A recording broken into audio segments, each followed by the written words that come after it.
드러내는 것은 참으로 중요합니다. 드러내지 않으면 치료될 수 없습니다. 드러내지 않으면 회복될 수도 없습니다.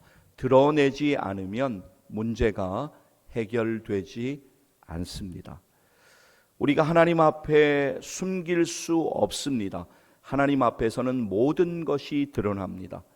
우리가 사람 앞에 포장을 하기도 하고 숨기는 면들도 분명히 있을 수 있겠지만 그러나 하나님 앞에서는 그리할 수 없습니다. 오늘 본문 말씀이 그것을 말씀하고 있습니다. 하나님 앞에서는 만물이 벌거벗은 것 같이 드러난다라고 분명하게 말씀하고 있습니다. 여러분, 오늘 우리가 말씀으로 들어가면서 반드시 여러분들이 기억하셔야 하는 것 한 가지 있습니다. 그것은 무엇이냐면 하나님께서 우리의 모든 것을 아시고 불꽃 같은 눈동자로 날마다 우리를 보고 계신다라고 하는 분명한 사실입니다.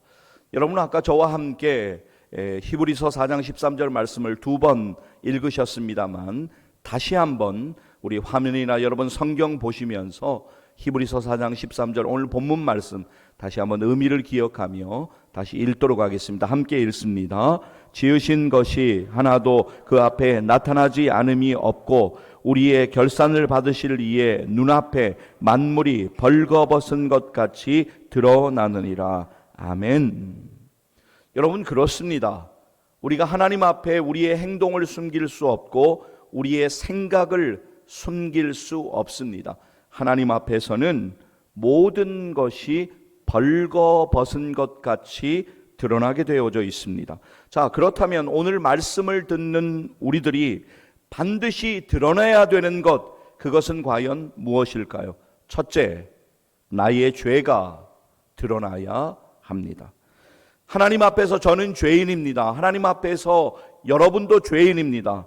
우리 모두는 하나님 앞에서 죄인입니다. 그래서 성경 로마서 3장 23절은 이렇게 우리에게 말씀합니다. 모든 사람이 죄를 범하였음에 하나님의 영광에 이르지 못하더니. 여러분, 우리가 우리의 죄를 드러내고 하나님 앞에 회개할 때 우리의 영이 맑아지며 하나님께서 은혜 주셔서 우리 안에 역사하심을 우리가 반드시 경험하게 될 것입니다. 최근에 에스겔서를 새벽에 계속 함께 사랑하는 성도들과 함께 은혜를 나누고 있습니다. 하나님께서 남유다 왕국의 에스겔 선지자를 통하여 계속적으로 회개를 촉구하시고 말씀하시는데 당시의 사람들은 반응하지 않았습니다. 기회를 계속적으로 놓치고 있습니다. 회개하지 않고 있습니다. 그래서 하나님의 심판이 그들 가운데 임했습니다. 하나님께서 우리에게 기회 주실 때 우리의 죄를 드러내는 것, 하나님 앞에 회개하며 기도하며 엎드리는 것은 참으로 중요한 일입니다. 그렇지 않으면 죄는 우리를 더 올가매게 될 것이고 우리의 영의 상태는 더욱더 둔감해지게 될 것이고 무감각해질 수밖에 없다라고 하는 것입니다. 그리고 결정적으로 죄는 우리를 포기하게 만듭니다. 그래서 요한 클리마코는 이런 말을 합니다. 사탄은 우리가 죄를 지은 후에 자포자기하도록 만든다. 사랑하는 여러분, 포기하지 마십시오. 죄를 드러내는 것을 포기하지 마십시오. 사실 누군가 앞에서 나의 죄를 드러내면 참 창피한 일입니다. 수치를 당했다고 생각하게 됩니다. 그러나 사랑하는 여러분, 하나님 앞에 나의 죄를 드러내는 것은 하나님의 은혜를 경험하는 것입니다. 예수 그리스도의 보혈의 은혜로 죄사함의 은혜를 경험하게 될 것이고 죄에서 자유와 기쁨을 누리게 될 것을 믿습니다. 제가 조금 전에 읽어드렸던 로마서 3장 23절 말씀, 너무나 중요한 말씀이기 때문에 여러분 꼭 암송하셨으면 좋겠습니다. 화면 보시면서 우리 같이 한번 읽도록 하겠습니다. 함께 읽습니다. 모든 사람이 죄를 범하였음에 하나님의 영광에 이르지 못하더니 아멘. 그렇습니다. 여러분, 그런데 바로 이어 나오는 로마서 3장 24절 다음 절을 여러분 주목하셔야 합니다. 함께 읽도록 하겠습니다. 그리스도 예수 안에 있는 속량으로 말미암아 하나님의 은혜로 값없이 의롭다 하심을 얻은 자 되었느니라. 아멘. 그렇습니다. 죄인인 우리들이 예수 그리스도의 보혈의 능력으로 인하여 의롭다 하심을 얻는다고 성경은 우리에게 오늘 분명하게 말씀하고 있습니다. 여러분, 영적으로 민감하게 산다라고 하는 건 말처럼 쉬운 일이 아닙니다. 그러나 오늘 우리는 말씀을 붙들고 성령의 말씀에, 성령의 인도하심에 민감하게 반응하며 살아야 합니다. 마귀는 오늘도 우는 사자처럼 두루다니며 산길자를 찾고 있는 그러한 시대를 오늘 살아가고 있습니다. 그렇다면 영적으로 깨어나야 합니다. 민감해야 합니다. 그래야지만 분별하고 시험에 빠지지 않고 살아갈 수 있습니다. 그래서 우리는 죄에 대하여 민감하게 반응하며 살 수 있기를 구하며 하나님께 기도해야 합니다. 그리고 죄의 문제를 드러내고 죄의 문제를 토해내듯이 하나님의 은혜를 구하며 기도해야 합니다. 회개함으로 기도해야 합니다. 그때 하나님께서 반드시 은혜 주실 것을 믿습니다. 1부 예배 때는 제가 혼자 읽었습니다만 2부 예배 때는 여러분과 함께 이 말씀 이사야 1장 18절 말씀 함께 좀 읽고 싶습니다. 시간 관계상 찾지는 않겠지만 여러분 화면 보시면서 함께 좀 읽기를 원합니다. 함께 읽습니다. 여호와께서 말씀하시되 오라 우리가 서로 변론하자. 너희의 죄가 주홍 같을지라도 눈과 같이 희어질 것이요 진홍같이 붉을지라도 양털같이 희게 되리라. 할렐루야. 하나님의 말씀을 오늘 믿음으로 붙듭니다. 시편 103편 12절 말씀도 화면 보면서 함께 좀 읽었으면 좋겠습니다. 함께 읽습니다. 동이 서에서 먼 것 같이 우리의 죄과를 우리에게서 멀리 옮기셨으며 아멘. 하나님 앞에 우리의 죄를 드러내고 하나님 앞에 회개하면 하나님이 용서해 주시고 하나님이 은혜 주실 것을 믿는 믿음으로 붙드는 예배 되시기를 주의 이름으로 간절히 축복합니다. 여러분 사무엘하 11장을 보면 다윗이 하나님 앞에 큰 범죄를 저지릅니다. 그래서 다윗은 하나님 앞에 회개해야 하는데 회개하지 않습니다. 그리고는 시간이 흘러갑니다. 바로 다음 장 사무엘하 12장을 보면 하나님께서 그래서 그의 죄를 회개하고자 그렇게 하시게 하시기 위하여서 나단 선지자를 다윗에게 보내십니다. 사무엘하 12장 9절 말씀 보면 다윗의 죄를 지적하던 나단 선지자가 이렇게 다윗에게 말하는 장면이 나옵니다. 여러분 들어보세요.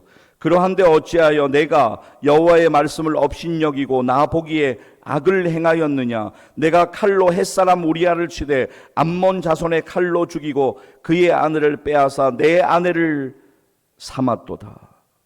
당시 다윗은 무소불위의 권력을 누리고 있었습니다. 그의 죄가 완전하게 드러났을 때, 나단 선지자 입을 통하여 드러났을 때 얼마나 창피하고 수치스러웠을까요? 당시에 왕이 다윗 왕이 나단 선지자를 죽이는 것은 아무런 문제가 되지 않는 또 누구 하나도 말릴 수 없는 그러한 쉬운 일이었습니다. 그러나 다윗은 나단 선지자의 그 말을 하나님의 말씀으로 받습니다. 그래서 이렇게 말합니다. 사무엘하 12장 13절 상반절 제가 읽어드립니다. 다윗이 나단에게 이르되 내가 여호와께 죄를 범하였노라 하매 내가 여호와께 죄를 범하였노라 하매 그렇게 말하자 나단 선지자가 바로 이어서 이렇게 하나님의 말씀을 전합니다. 나단이 다윗에게 말하되 여호와께서도 당신의 죄를 사하셨나니. 여러분, 우리는 하나님 앞에 죄를 짓고 살아갑니다. 그러나 그것이 쌓이지 않기를 원합니다. 기회를 놓치지 않기를 원합니다. 날마다 하나님의 은혜 앞에 엎드려 우리의 죄를 드러내고 회개할 때 하나님께서 반드시 은혜 주실 것을 믿습니다. 우리의 죄를 하나님 앞에 드러내는 것, 그것이 바로 은혜입니다. 둘째, 나의 연약함이 드러나야 합니다. 오늘 여러분에게는 연약함이 있습니다. 오늘 저에게도 연약함이 있습니다. 우리 모두는 참으로 연약합니다. 그런데 우리들은 우리의 연약함을 자꾸만 숨기려고 하고 애써 괜찮은 척, 강한 척 할 때가 많습니다. 이스라엘 초대왕 사울의 큰 연약함은 바로 질투하는 마음이었습니다. 사무엘상 17장 7절 말씀을 보면 여인들이 이렇게 노래하는 것 성경은 증언하고 있습니다. 여인들이 뛰놀며 노래하며 이르되 사울이 죽인 자는 천천히요 다윗은 만만이로다 한지라. 이어서 이어지는 그 다음 절 사무엘상 18장 8절과 9절 말씀 제가 읽어드립니다. 사울이 그 말에 불쾌하여 심히 노하여 이르되 다윗에게는 만만을 돌리고 내게는 천천만 돌리니 그가 더 얻을 것이 나라 말고 무엇이냐 하고 그날 후로 사울이 다윗을 주목하였더라. 불쾌하고 심히 노하여 그를 주목한 결과가 무엇입니까? 그를 죽이려고 합니다. 이러한 일이 있기 전에 어떤 일이 있었는지 여러분들 잘 아시지 않습니까? 블레셋 사람 골리앗, 하나님의 이름으로 다윗이 물리칩니다. 그 모든 과정을 사울이 너무나도 잘 알고 있습니다. 그리고 그 후에 다윗은 사울의 아들 요나단과 진정한 친구가 되어 진정한 우정을 나누고 있는 상황이었습니다. 그것이 그렇게 큰 잘못입니까? 그렇지 않습니다. 그러나 사울의 마음은 너무나 불편했습니다. 그리고 질투하는 마음이 그의 연약함이었습니다. 만약에 사울이 이 일을 가지고 하나님 앞에 기도했다면 성경의 이야기는 조금 달라졌을 수도 있을 것입니다. 그러나 그는 기도하지 않았습니다. 그의 연약함은 계속적으로 곪다가 한 번에 터집니다. 그러다가 이런 일도 일어납니다. 사무엘상 18장 11절 말씀 여러분 화면 보시겠습니다. 같이 한번 읽도록 하겠습니다. 그가 스스로 이르기를 내가 다윗을 벽에 박으리라 하고 사울이 그 창을 던졌으나 다윗이 그의 앞에서 2번 피하였더라. 오늘 저와 여러분의 연약함이 있습니다. 하나님 앞에 연약함을 드러내야 합니다. 그리고 그 연약함 때문에 기도하며 하나님을 더욱 의지해야 하며 그리할 때 하나님께서 우리에게 능력 주실 것을 믿습니다. 사도 바울의 연약함은 여러분이 잘 아시는 대로 육체의 가시였습니다. 사도 바울을 공격하는 자들의 포인트는 한 가지였습니다. 그것은 바로 그의 육체의 가시였습니다. 아니 남들 위해 기도하고 병 고친다고 하고 많은 은사를 행한다고 하는데 이 병 하나 못 고치고 있잖아 라고 그를 계속적으로 공격합니다. 사도 바울의 사역 가운데 그 일은 너무나도 큰 힘듦이 되었습니다. 그래서 그는 하나님께 3번을 간절히 그 육체의 가시를 떠나가게 해달라고 기도합니다. 그런데 하나님께서는 그대로 두십니다. 그의 연약함을 그대로 두세요. 왜냐하면 그가 가지고 있는 연약함이 바로 하나님의 은혜, 예수 그리스도의 능력을 체험하는 은혜의 통로가 되기 때문이었습니다. 고린도서 12장 9절 말씀 함께 좀 읽기를 원합니다. 여러분 찾지는 않고 화면 보시면서 오늘 좀 같이 읽으실 터인데요. 이 말씀 우리 꼭 기억하기를 원합니다. 함께 읽도록 하겠습니다.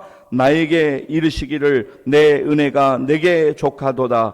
이는 내 능력이 약한 데서 온전하여짐이라 하신지라. 그러므로 도리어 크게 기뻐함으로 나의 여러 약한 것들에 대하여 자랑하리니 이는 그리스도의 능력이 내게 머물게 하려 함이라. 할렐루야.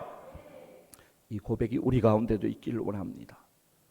저에게도 많은 연약함이 있고 여러분에게도 연약함이 있지만 그래서 사람 앞에 그 연약함이 드러나면 참 부끄럽고 창피한 일이지만 하지만 우리의 연약함이 하나님 앞에 드러날 때 우리는 그 연약함 때문에 주님의 능력을, 주님의 은혜를, 주님의 강함을 경험하게 될 것을 믿습니다. 여러분, 하나님 앞에 우리의 연약함을 내어놓고 기도하기를 원합니다. 약할 때 강함 되시는 주님께서 은혜 주실 것을 믿습니다. 셋째, 예수 그리스도의 능력이 드러나야 합니다. 여러분, 마태복음 5장 14절 그리고 15절 말씀을 보면 예수님께서 이렇게 말씀하십니다. 너희는 세상의 빛이라. 산 위에 있는 동네가 숨겨지지 못할 것이요 사람이 등불을 켜서 말 아래에 두지 아니하고 등경 위에 두나니 이러므로 집안 모든 사람에게 비치느니라. 예수님께서 말씀하신 것처럼 우리는 복음의 빛을, 예수님의 빛을 모든 사람들에게 비춰야 합니다. 가까이 오는 우리의 가족들에게 비춰야 합니다. 우리의 형제자매 남매에게도 비춰야 합니다. 우리의 친지들에게도 비춰야 합니다. 전도 대상자들에게 비춰야 합니다. 그러나 우리가 궁극적으로 목적하는 우리의 빛이 비춰야 하는 것은 세상의 모든 족속과 땅끝까지 향해야 합니다. 모두에게 복음이신 예수 그리스도를 드러내고 증거해야 합니다. 그것이 바로 우리의 사명입니다. 그런가 하면 예수님은 우리에게 소금이라고도 말씀하셨습니다. 마태복음 5장 13절 말씀, 이 말씀 여러분들이 잘 아는 말씀인데요, 같이 한번 읽기를 원합니다. 함께 읽습니다. 너희는 세상의 소금이니 소금이 만일 그 맛을 잃으면 무엇으로 짜게 하리요? 후에는 아무 쓸데 없어 다만 밖에 버려져 사람에게 밟힐 뿐이니라. 아멘. 여러분, 소금 알갱이는 아주 작습니다. 그러나 그 작은 소금 알맹이들이 짠맛을 냅니다. 가장 짠 부분은 바로 소금 그 자체일 것입니다. 그 짠 소금이 녹아서 온 음식에 짠맛을 내는 것입니다. 온 음식에 짠맛을 내기 위해서는 소금 그 자체가 짠맛을 가지고 있어야 합니다. 여러분, 예수님의 능력은 우리의 내면에서부터 흘러나와야 합니다. 이것이 바로 복음의 영향력, 예수님의 영향력입니다. 예수님의 능력이 나를 통해 드러나기 위해서 가장 선행되어야 하는 것은 내가 먼저 예수님을 경험해야 합니다. 나를 위해 십자가에 죽으시고 장사된 지 3일 만에 다시 부활하신 소망의 주님, 그분을 내가 먼저 경험해야지만 그 놀라운 사실을, 그 복음을 다른 사람에게 드러내고 증거할 수가 있습니다. 예수님을 경험하기 위해서는 예수님을 생각해야 하고 예수님을 바라보아야 합니다. 히브리서 3장 1절 하반절 말씀 읽어드리고 싶습니다. 형제들아, 우리가 믿는 도리의 사도이시며 대제사장이신 예수를 깊이 생각하라. 아멘. 히브리서 12장 2절 상반절 말씀 읽어드립니다. 믿음의 주여 또 온전하게 하시는 인 예수를 바라보자. 아멘. 시편 62편 1절과 2절 말씀 읽어드리고 싶습니다. 나의 영혼이 잠잠히 하나님만 바라며 나의 구원이 그에게서 나오는도다. 오직 그만이 나의 반석이시요 나의 구원이시요 나의 요새이시니 내가 크게 흔들리지 아니하리로다. 아멘. 우리의 힘이나 능력이 아닙니다. 내가 무언가를 해보려고 몸부림칠 때가 많이 있습니다. 우리의 힘을 빼야 합니다. 그리고 우리의 중심에 주님이 주인 되시는 경험을 해야 합니다. 우리의 힘이나 능력이 아니라 하나님을 믿는 그 믿음으로 우리는 승리하게 됩니다. 화면 보실까요? 요한일서 5장 4절 말씀, 이 말씀 기억하셨으면 좋겠습니다. 함께 읽습니다. 무릇 하나님께로부터 난 자마다 세상을 이기느니라. 세상을 이기는 승리는 이것이니 우리의 믿음이니라. 할렐루야. 다시 한 번만 읽었으면 좋겠습니다. 요한일서 5장 4절 말씀, 이 말씀을 믿음으로 오늘 꼭 붙들겠습니다. 일평생 가운데 결정적인 순간에 이 말씀이 기억났으면 좋겠습니다. 함께 읽습니다. 무릇 하나님께로부터 난 자마다 세상을 이기느니라. 세상을 이기는 승리는 이것이니 우리의 믿음이니라. 아멘. 여러분, 하나님께서 함께 하십니다. 흔들리지 마십시오. 하나님을 의지하며 나아가십시오. 주의 일에 더욱더 힘쓰십시오. 하나님이 여러분을 알고 계십니다. 여러분을 보고 계십니다. 하나님을 의식하며 나아가십시오. 고린도전서 15장 58절 말씀 화면에 보여주실 터인데요. 고린도전서 15장 58절. 자, 이 말씀 보시면 이 말씀 내가 알아 라고 하시는 분들이 많이 계실 것입니다. 오늘 이 말씀 믿음으로 붙들기를 원합니다. 함께 읽습니다. 그러므로 내 사랑하는 형제들아, 견실하며 흔들리지 말고 항상 주의 일에 더욱 힘쓰는 자들이 되라. 이는 너희 수고가 주 안에서 헛되지 않은 줄 알미라. 할렐루야. 그렇습니다. 우리의 수고는 주 안에서 결코 헛되지 않습니다. 사랑하는 여러분, 오늘 우리에게 주시는 말씀을 기억했으면 좋겠습니다. 기억해야 합니다. 그래야지만 대비할 수 있습니다. 기억해야지만 말씀으로 살 수가 있습니다. 사랑하는 성도 여러분, 오늘 여러분들에게 세 가지 반드시 드러나야 하는 것 말씀드렸습니다. 첫째, 나의 죄가 드러나야 합니다. 둘째, 나의 연약함이 드러나야 합니다. 셋째, 예수 그리스도의 능력이 드러나야 합니다. 사랑하는 여러분, 드러나는 것이 은혜입니다. 할렐루야. 오늘 우리에게 주신 말씀 믿음으로 부여잡고 우리의 남은 생에 끝까지 예수 믿는 믿음 지키며 끝까지 믿음으로 달려가서 승리하여 하나님께 영광 돌리는 믿음의 사람들 되시기를 주의 이름으로 간절히 축복합니다. 기도하시겠습니다.